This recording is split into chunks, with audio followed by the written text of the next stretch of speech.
Hello everyone, I'm here with Dr. Ola Brown. She is the founder of Flying Doctors. Actually the name almost says everything, but maybe Ola, you can quickly explain what you do.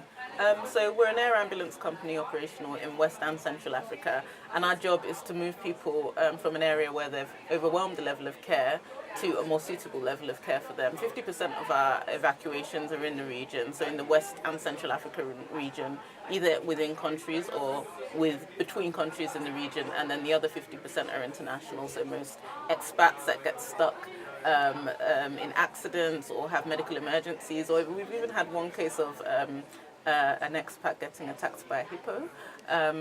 We transfer them either back to their home countries or to a suitable level of care for them. And you started 10 years ago. Almost 10 years ago. Almost 10 years ago. Yeah. What made you do that? It's quite a personal story, I know, and there wasn't such a service before in Africa, right? So what made me start it was when my sister got very ill.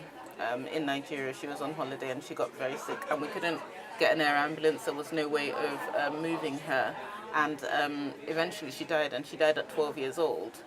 And I had my medical school exams almost immediately after.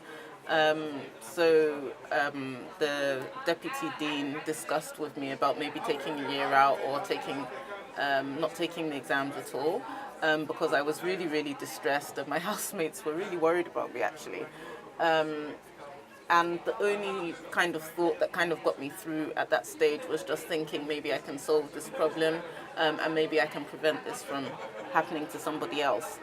So really, almost, you said that I was quite young, but I was rearing to go. Even at my second year of medical school, third year of medical school, I was like really, really wanted to start something. I really, really wanted to find a solution. But I actually had to wait quite a long time because I wanted to qualify as a doctor, so I had to wait almost another 4 years. So by the time I actually graduated, I really, really wanted to start the business. I had done a lot of the research.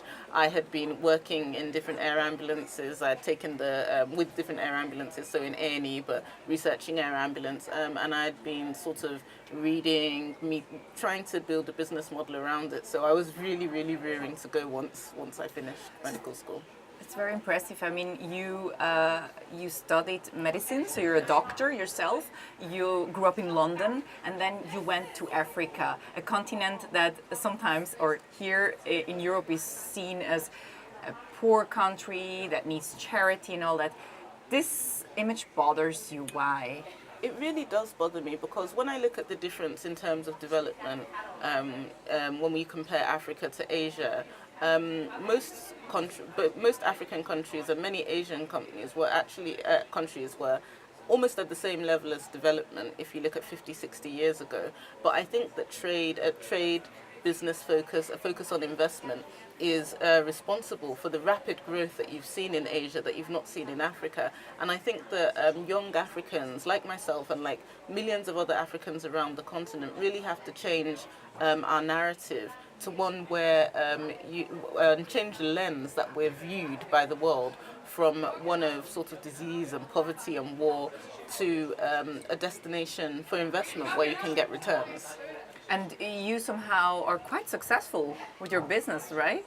So my business has grown a lot faster than many of the equivalents in Europe would have grown, and this is a testament to the resilience of African businesses. There's so many sort of gaps in the market and so many opportunities that when you solve a problem where there's a unique need, then you see the business growing very, very fast and making probably better returns than you would make in Europe, which is a slower growing, less dynamic economy. Exactly. I was just about to ask, so what do you think, where would you be at if you had stayed in London, and where are you in Africa? I think you said you even became a millionaire in a short time. So if I'd stayed in England, I would have been, working at my job probably, and just taking the normal progression of a doctor and working for the government, which is great and very rewarding. But in terms of what investors want, they're looking for financial returns, and definitely I've been able to make those financial returns. I've been able to become wealthier, as well as making a lot more impact in terms of employing people and contributing to the economy in terms of taxes than I would have if I had stayed in England. So you're not only a doctor, you're also an entrepreneur. Yes. What makes a good entrepreneur? Funny you asked that, because 4 years ago, I also, because we have made profit, I wanted to use a proportion of our profit to give back. So me and some friends started a technology investment company, like an angel investment or venture capital firm, and we've been investing in companies for the past 4 years. And we have a portfolio now. The total valuation of all the companies in our portfolio is probably about $50 million.